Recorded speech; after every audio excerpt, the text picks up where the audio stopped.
And the fourth order of spirits involved in this is the one I call the mystery demon. I call him a mystery, for this is the one exception to the rule. It is a spirit that literally has more than one area of expertise. But most of his area of expertise is used in the area of health and medicine. He is the only spirit that literally is involved with small children at birth. And Jesus and his disciples encountered this spirit in the 17th chapter of the book of Matthew, where this little boy was possessed by this spirit.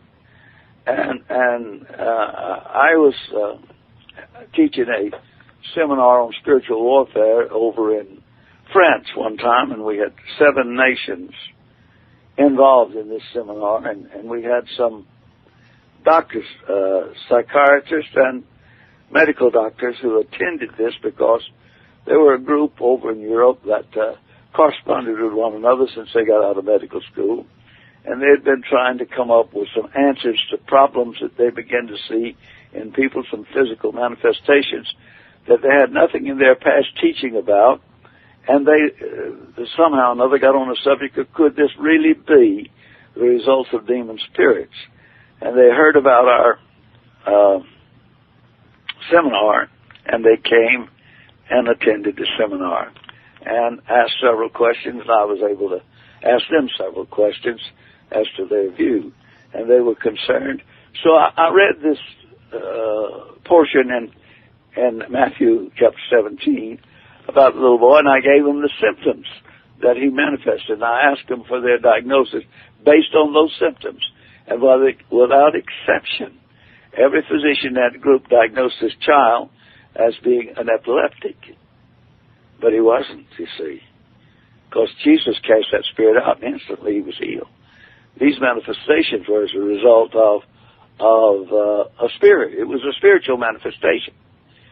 And what we talked about there was the fact that in almost every cases where there's epilepsy in children, in order for it to be actual physical disease, there must be some evidence of physiological damage to the brain, or malgrowth or something of that nature. If there's no evidence of any physiological damage whatsoever, there's a good chance that it's totally spiritual. And it can be dealt with, because Jesus clearly, now this spirit defeated all the disciples, all right. They were not able to handle it. And they came to Jesus and asked him, why couldn't we cast the spirit out? And he simply said to them, because of your unbelief. However, he's a different kind. This kind comes out only by prayer and fasting. But notice that word unbelief. You see, although they had authority over all spirits in the 10th chapter, when they reached the 17th chapter, they found one spirit that defeated all of them. The authority was given to the believer. And the moment you doubt, you're not a believer. Doesn't mean you're not saved. It simply means you're not a believer. Authority wasn't given to the saved. It was given to the believer. Read the Great Commission. Luke chapter 9 and also Matthew. You see, the authority was given to the believer. And when they doubted, they lost that authority. Well, we got to the point where I was able to see this plan that they had, and these 5 odors of spirits are the worst one I didn't get to. The 5th one was the one that John described in Revelation chapter 16, verse 13. If you read that a frog-like creature. He resembled frogs, and he said that he was performing miracles. This particular spirit was. John was looking at the last generation of time in which we're in. Now, of course, we go back and look at all 5 of these particular spirits. We got the warring demon, we got the demon of greed, we got the religious spirits, we got this mystery demon that I talked about. Now we got this frog-like creature. These are the 5 orders of spirits that's going to, they're not the only ones that's involved in this, but they are like overseers in each of their area of expertise. And other spirits work with them to bring about the fruition of this particular master plan. For instance, this spirit, this frog-like spirit, is the weakest spirit of the satanic realm. Now, by that I mean he is the untouchable of the satanic realm. The satanic order, I guess the greatest description that we could see in the physical world as a comparison how the satanic order is based, it's based on strength. Strength. The strongest demons are at the top. The next strongest, the next strongest, the next strongest, the next strongest, right down until the weakest one is at the bottom. The weakest spirit is always at the bottom. And every order of these spirits are forever looking up, meaning they want to be at least one step higher and never able to get there. They are locked in their position forever. Now, this frog-like spirit is the bottom, the very bottom. He's the untouchable of the satanic world.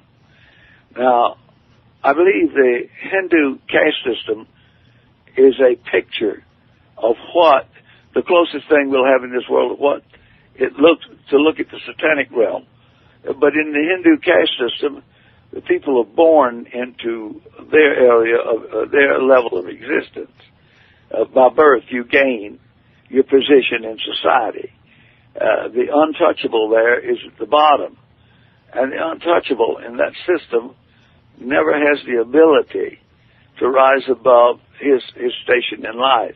It doesn't matter what he accomplished.